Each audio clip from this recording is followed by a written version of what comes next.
అలా హనుమంతుడు వెళ్తూ ఉండగా సిన్సిక అనే ఒక రాక్షసి ఎదురవుతుంది. ఆ రాక్షసి కూడా హనుమంతుడిని తినడానికి ప్రయత్నించబోతుంది. సిన్సికకు ఒక ప్రత్యేకమైన శక్తి ఉంది. ఎవరి నీడనైనా పట్టుకుంటే చాలు ఆ భౌతిక రూపం తన చేతిలోకి వచ్చేస్తుంది.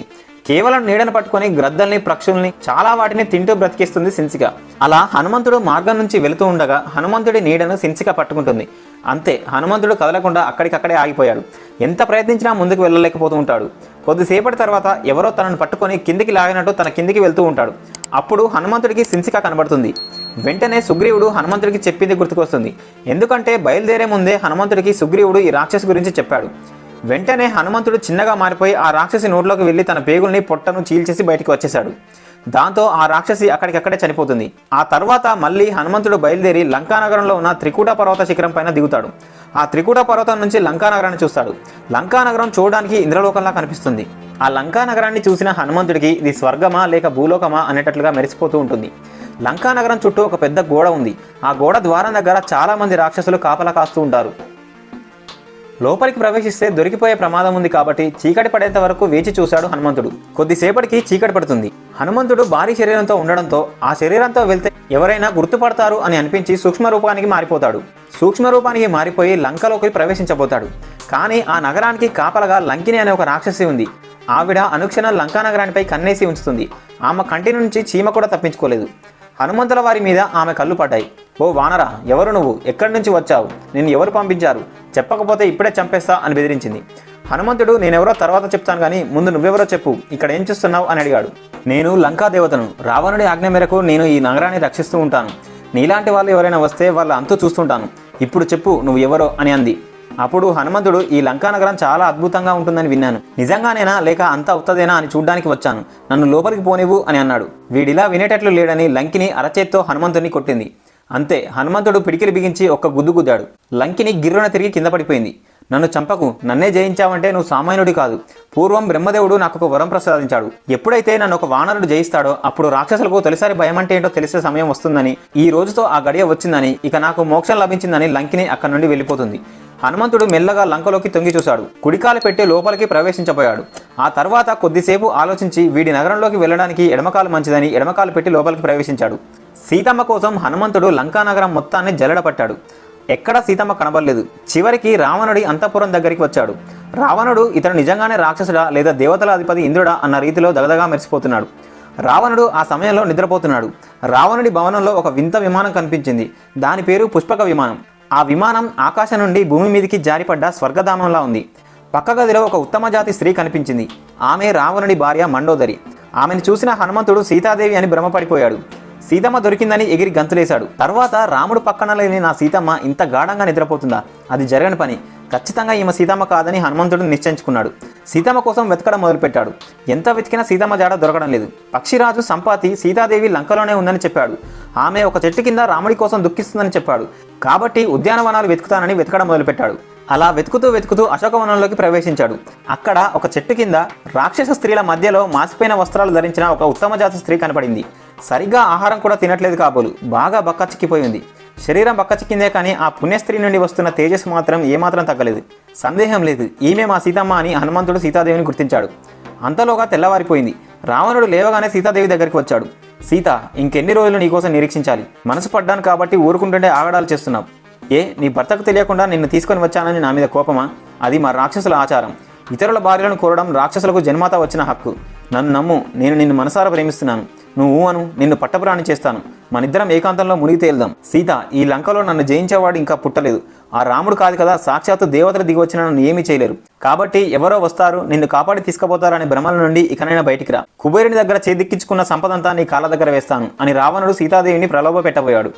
సీతాదేవి రావణుడితో, రావణ, నువ్వు ఇంద్రుడి వజ్రాయుధాన్ని తప్పించుకొని ఉంటావు, యమధర్మరాజు యమపాశాన్ని తప్పించుకొని ఉంటావు, కానీ నా రాముడు రామబాణాన్ని మాత్రం తప్పించుకోలేవు. రావణ, ఇక నీకు చావు మూడింది, అందుకే నన్ను ఇక్కడ తీసుకొని వచ్చావు అని చెంప చెల్లుమనిపించేలా సమాధానం ఇచ్చింది. అది విని కోపంతో ఊగిపోతున్న రావణుడు, సీత, నీకు సరిగా 2 నెలల సమయం ఇస్తున్నాను. మనసు మార్చుకొని నన్ను నీ స్వామిగా స్వీకరిస్తే సరే, లేదంటే రాక్షసులారా ఈ స్త్రీని కండకండాలుగా ముక్కలు ముక్కలుగా చేసి భుజించండి అని చెప్పి రావణుడు అక్కడి నుంచి వెళ్ళిపోయాడు. హనుమంతుడు చెట్టుపైన కూర్చొని ఇదంతా చూస్తున్నాడు. రావణుడు వెళ్ళగానే సీతమ్మ రాముని తలుచుకొని వెక్కి వెక్కి ఏడుస్తూ ఉంది. హనుమంతుడు చెట్ల చాటున కూర్చొని మెల్లిగా సీతమ్మకు వినబడేలా రామకథను పాడడం మొదలుపెట్టాడు. సీతాదేవి ఒక్కసారిగా పైకి చూసింది. సూక్ష్మ రూపంలో చిన్నగా ఉన్న ఒక వానరం కనిపించింది. లేడి మాయలాగా ఇది కూడా రావణుడి మాయ కాదు కదా అని అనుమానించింది సీతమ్మ.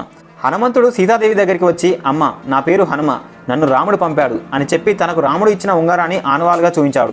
అప్పుడు సీతమ్మకి హనుమంతుల వారిపై నమ్మకం కలిగింది. హనుమ, నా రాముడు నీపైన నమ్మకం ఉంచి ఇక్కడికి పంపించాడంటేనే నువ్వెంతటి సమర్థుడో నాకు అర్థమవుతుంది. ఇంతకీ నా రాముడు ఎలా ఉన్నాడు? క్షేమమే కదా? నా మరిది లక్ష్మణుడు ఎలా ఉన్నాడు? అక్కడ అందరూ కుశలమే కదా అని ఆతృతగా అడిగింది. అప్పుడు హనుమంతుడు, ఏం చెప్పమంటావమ్మా, రాముడు మీకోసం ప్రతిక్షణం విలపిస్తూనే ఉన్నాడు. అన్న బాధను చూడలేక లక్ష్మణుడు నరకయాతన అనుభవిస్తున్నాడు అని హనుమంతుడు రామలక్ష్మణ గురించి సీతకు వివరించాడు. అది విని, రామ, నువ్వు క్షేమంగా ఉన్నావని తెలిసి సంతోషించాలో, నా మీద బెంగతో జీవోత్సవంలా దుర్భర జీవితం గడుపుతున్నావని తెలిసి బాధపడాలో ఈ దీనిరాళ్ళకి అర్థం కావట్లేదు. ఇంతకంటే రావణుడు నన్ను చంపినా బాగుండేది అంటూ కిందపడి తలబాదుకుంటూ సీతమ్మ ఏడవడం మొదలుపెట్టింది. అది చూసి హనుమంతుడు కంట తడిపెట్టుకున్నాడు. విచారించకమ్మా, ఈ క్షణమే నేను నా భుజాన్ని ఎక్కించుకొని నా రాముడి దగ్గరికి తీసుకెళ్తాను అని హనుమంతుడు చెప్పాడు. అది విని సీత, ఇంత చిన్నగా ఉన్నావు, నువ్వు నన్నెలా తీసుకెళ్తావు అని ఆశ్చర్యంగా అడిగింది. అది విని హనుమంతుడు ఒక్కసారిగా పెద్దగా మారిపోయాడు. హనుమంతుడి భారీ శరీరం చూసి, హనుమ, నువ్వు నన్ను ఇక్కడి నుంచి చిటికలో తీసుకెళ్లి నా రాముడి దగ్గర చేర్చగలవు, నువ్వు అంతటి సమర్థుడే. అది విని అందరూ నా రాముని చేతగాని వాడని అందరూ మాట్లాడుకుంటారు. నా రాముడు ఎంతటి సమర్థుడో నాకు బాగా తెలుసు. అయినా ఇలా దొంగచాటుగా వెళ్తే ఇక రావణుడికి మనకి తేడా ఏముంటుంది? అందరూ చూస్తుండగా నా రాముడు లంకకు వచ్చి ఈ రావణుని యుద్ధంలో ఓడించి నన్ను తీసుకెళ్లాలి. అది చూసి జగమంతా నా రాముని కీర్తించాలి అని సీతాదేవి చెప్పింది. అది విని హనుమంతుల వారు, అలాగేనమ్మా, మీ మాటగా ఈ విషయం శ్రీరాముల వారికి చెప్తాను. మీ గుర్తుగా ఏదైనా ఆనవాలుగా ఇస్తే నా రాముడు సంతోషిస్తాడమ్మా అని హనుమంతుడు సీతాదేవిని ఆనవాళ్ళు అడుగుతాడు. తప్పక ఇస్తాను హనుమ అని సీతమ్మ తన పవిట కొంగు కట్టి ఉన్న చూడామణిని ఇచ్చింది. చూడామణి సముద్ర జలాల నుండి పైకి వచ్చింది. దీనిని ఇంద్రుడు జనక మహారాజుకి ఒక యాగంలో బహుమానంగా ఇచ్చాడు. నాకు మా వివాహం రోజున మా తండ్రి గారు బహుమతిగా ఇచ్చారు. నా తలపై చూడామణితో అలంకరించారు. హనుమ, దీన్ని రాముడికి చూపించగానే వారు గుర్తుపట్టేస్తారు. హనుమ, నాకు రాముడికి మాత్రమే తెలిసిన ఒక విషయం చెప్తాను, విను. చిత్రకూట పర్వతం పైన నేను నా రాముడు నివసిస్తున్న సమయం అది. రాముడు నా ఒడిలో తలపెట్టుకుని నిద్రపోతున్నాడు. అంతలో ఒక కాకి వచ్చి నన్ను పొడవడం మొదలుపెట్టింది. ఎక్కడ నేను కదిలితే రాముడికి నిద్రభంగం కలుగుతుందేమో అని అలాగే కూర్చున్నాను. ఈసారి ఆ కాకి నా వక్షోజాలను పొడవడం మొదలుపెట్టింది. రక్తం ధారాళంగా కారుతుంది. రక్తపు బొట్లు రాముడిపై పడి నిద్రలేచాడు. జరిగిన దారుణం చూసి తమ్ముడు కోపంగా, ఎవర్రా 5 తలల పాముతో ఆటలాడుతున్నాడు అని అరిచాడు. ఇక్కడ 5 తలల పాము అంటే సీతాదేవి అని అర్థం. ఆ రోజు నుండి సీతాదేవిని పంచముఖ గాయత్రిగా భక్తజనం కొలుస్తున్నారు. ఆ కోపంలో రాముడు ఓ గడ్డిపోచ తీసి బ్రహ్మాస్త్రాన్ని సంధించాడు. బ్రహ్మాస్త్రాన్ని చూడగానే కాకికి పట్టిన దయ్యం వదిలిపోతుంది. ముల్లోకాల్లో తిరుగుతూ కాపాడండి కాపాడండి అని అరవడం మొదలుపెట్టింది. సాక్షాత్తు ఆ జగత్ రక్షకుడు విసిరిన బ్రహ్మాస్త్రం అది. ఎవరు మాత్రం అడ్డుపడే సాహసం చేస్తారు? అప్పుడు కాకి రాముడి కాళ్ళ మీద పడి, నన్ను క్షమించురామా, ఇందులో నా తప్పేం లేదు. ఆ దేవతలంతా సీతాదేవిని పరీక్షించడానికి నన్ను పంపారు. నేను ఇంద్రుడి కొడుకు కాకాసురుణ్ణి అని అసలు విషయం చెప్పాడు. అప్పుడు రాముడు, కాకాసుర, ఒక్కసారి సంధించిన బ్రహ్మాస్త్రం తిరిగి వెనక్కి తీసుకోవడం అసంభవం. కావాలంటే ఈ అస్త్రాన్ని దేని మీదకైనా మరల్చగలను అని చెప్పాడు. అప్పుడు కాకాసురుడు తన కుడికన్నును బ్రహ్మాస్త్రానికి ఆహారంగా ఇచ్చి తనను తాను కాపాడుకుంటాడు. అలా నన్ను పొడిచిన ఒక కాకి మీదకే బ్రహ్మాస్త్రాన్ని వదిలిన నా రాముడు ఈరోజు రావణుని చంపకుండా దేనికోసం ఎదురు చూస్తున్నాడో అని ఈ ప్రశ్నను నా మాటగా వెళ్ళి రాముని అడుగు హనుమ అని సీతాదేవి చెప్పింది. ఇక నేను వెళ్ళొస్తానమ్మా అని హనుమంతుడు సీతాదేవికి చెప్పాడు. హనుమ, నీ మూలంగా నా రాముడి కథను మళ్ళీ విన్నాను. ప్రయాణంలో అలసిపోయి ఉంటావు. ఈ రోజుకి ఇక్కడే ఎక్కడో విశ్రాంతి తీసుకొని మళ్ళీ రేపు ఉదయాన వెళ్తావా నాయన అని అడిగింది. అలాగేనమ్మా అని హనుమంతుల వారు అన్నారు. హనుమంతుడు ఓసారి రావణుని కలిసి హెచ్చరించాలనుకున్నాడు. కానీ నేరుగా కలుస్తా అంటే రావణుడు అనుమతించడు. కాబట్టి సైనికులే స్వయంగా నన్ను రావణుడి ముందుకు తీసుకెళ్లేలా చేయాలి అని అశోకవనాన్ని చిన్నాభిన్నం చేయడం మొదలుపెట్టాడు. రావణాసురుడి అహం చంపాలంటే యుద్ధం చేసి తీరాలి. కానీ ముందుగా ఈ లంక యొక్క బలమేంటో తెలుసుకోవాలని నాకు బాగా ఆకలిగా ఉందమ్మా అని సీతాదేవితో అన్నాడు. ఈ అశోకవనంలో చాలా రుచికరమైన పళ్ళు ఉన్నాయి, తిను అని సీతమ్మ చెప్పింది. ఇక హనుమంతుడు విజృంభించాడు. అశోకవనంలో చెట్లను వేలతో సహా పీకేసి ఆ పళ్ళను హనుమంతుడు తింటున్నాడు. అడ్డు వచ్చిన భటులను కేవలం తన చేతులతో అటు ఇటు విసిరేస్తున్నాడు. ఈ విషయం తెలిసిన రావణుడు 50 మందిని ఆ వానరుని చంపమని పంపాడు. కొద్దిసేపటి తర్వాత వారిలో ఒక్కరు మాత్రమే రావణుడి దగ్గరికి వచ్చాడు. వెంటనే రావణుడు, ఏడి ఆ వానరుడు, ఒక్కడివే వచ్చావే అని అడుగుతాడు. ప్రభు, ఆ వానరుడు మన వాళ్ళందరినీ చంపేశాడు. ఈ విషయం మీకు చెప్పాలని కేవలం నన్ను ఒక్కనే ప్రాణాలతో వదిలేసి మీ దగ్గరికి పంపాడు అని చెప్పాడు. వెంటనే రావణుడు ఆశ్చర్యపోయాడు. ఆ వానరుడు ఏ ఆయుధాలు వాడుతున్నాడు అని అడిగాడు. తను ఏ ఆయుధాలు వాడట్లేదు ప్రభు, కేవలం తన చేతులతో 50 మందిని చంపేశాడు అని చెప్పాడు. వెంటనే రావణుడు 1000 మంది బాణాలు వేసే వాళ్ళని హనుమంతుడి మీదకి పంపిస్తాడు. కొద్దిసేపటి తర్వాత హనుమంతుడు వారందరినీ చంపేసి యాజ్ చీజ్గా ఒక్కడిని మాత్రమే రావణుడి దగ్గరికి పంపిస్తాడు. రావణుడి దగ్గరికి వచ్చిన ఆ భటుడు కూడా, ప్రభు, కేవలం చేతులతో మాత్రమే అంతమందిని చంపేశాడు. ఇంతవరకు ఆ వానరుడు తన గదను వాడలేదు అని చెప్పాడు. రావణుడి కుమారుడైన అక్షయ్ కుమారుడు, నేను వెళ్తాను నానా అని చెప్పి హనుమంతుడి దగ్గరికి వెళ్ళాడు. అక్షయ్ కుమారుడి దగ్గర చాలా అస్త్రాలుంటాయి. ఆ అస్త్రాలతో వానరుడిని ఎలాగైనా తీసుకొని వస్తాడని రావణుడు అనుకున్నాడు. అక్షయ్ కుమారుడు చాలా అస్త్రాలను హనుమంతుడి మీదకి ప్రయోగిస్తాడు. కానీ ఏ అస్త్రం హనుమంతుడిని ఏమీ చేయదు. ఎందుకంటే పూర్వం ఇంద్రుడు ఏ అస్త్రం నిన్ను ఏమీ చేయదని ఒక వరం హనుమంతుడికి ఇస్తాడు. హనుమ వేగంగా వచ్చి కాలితో అక్షయ కుమారుడి గుండెలపైన ఒక్క తన్ను తంతాడు. అంతే, అక్షయ కుమారుడు అక్కడికక్కడే మరణిస్తాడు. ఈ విషయం తెలుసుకున్న రావణుడు అక్షయ కుమారుడు మరణించినందుకు చాలా బాధపడతాడు. అప్పుడు రావణుడి మరొక కుమారుడైన మేఘనాథుడు హనుమంతుడి దగ్గరికి వెళ్లి హనుమంతుడి పైన బ్రహ్మాస్త్రం ప్రయోగిస్తాడు. నిజానికి హనుమంతుడిని బ్రహ్మాస్త్రం కూడా ఏమీ చేయలేదు. కానీ రావణుడిని చూడడానికి హనుమంతుడు లొంగిపోయినట్టుగా నటించి రావణుడి దగ్గరికి వెళ్తాడు. భటులందరూ హనుమంతుడిని గట్టిగా తాళ్లతో కట్టేసి పట్టుకుంటారు. వెంటనే రావణుడు, ఓరి వానరా, ఎవడ్రా నువ్వు, ఈ లంకలో చేరడానికి ఎంత ధైర్యం నీకు అని అడుగుతాడు. నేను రామదూతను, సీతామాతను వెతుక్కుంటూ లంకకు వచ్చాను. నువ్వు సీతామాతను దొంగచాటుగా ఎత్తుకుని వచ్చావు. అదే నీ జీవితంలో నువ్వు చేసిన అతిపెద్ద తప్పు. ఇప్పటికైనా మించిపోయేది లేదు. సీతామాతను రాముడికి అప్పచెప్పి రాముడు పాదాలను తాకి శరణు కోరుకో, నిన్ను రాముడు ప్రాణాలతో వదిలేస్తాడు అని చెప్తాడు. వెంటనే రావణుడికి పట్టలేని కోపం వస్తుంది. ఈ కోతిని చంపేయండ్రా అని భటులకు ఆజ్ఞాపిస్తాడు. అది విని విభీషణుడు, అన్న, దూతను చంపడం రాజనీతి కాదు, నువ్వు అలా చేయడం ధర్మం కాదు అని చెప్తాడు. అప్పుడు రావణుడు, కోతికి ప్రాణం తోకలోనే ఉంటుంది, ఆ కోతికి నిప్పండించండి అని చెప్తాడు. వెంటనే భటులు నూనెలో ముంచిన గుడ్డతో ఆ తోకను చుట్టేసి ఆ తోకకు నిప్పంటిస్తారు. హనుమంతుడు, రావణ, నేను నీకు భయపడి లొంగిపోలేదు. ఈ అస్త్రాలు, నీ సైన్యం నన్ను ఏమీ చేయలేవు అని ఒక్కసారిగా తనకు కట్టేసిన సంఖ్యలన్నింటినీ తెంచేసుకున్నాడు. ఇక మిగిలింది నీ మరణమే రావణ అని చెప్పి ఆ తోకకున్న నిప్పుతో ఆ లంకానగరంలో దొరికినట్టుగా కాల్చేసుకుంటూ హనుమంతుడు లంక నుండి బయలుదేరాడు. అలా బయలుదేరి సముద్రంలో తన తోకకు ఉన్న మంటను చల్లార్చాడు.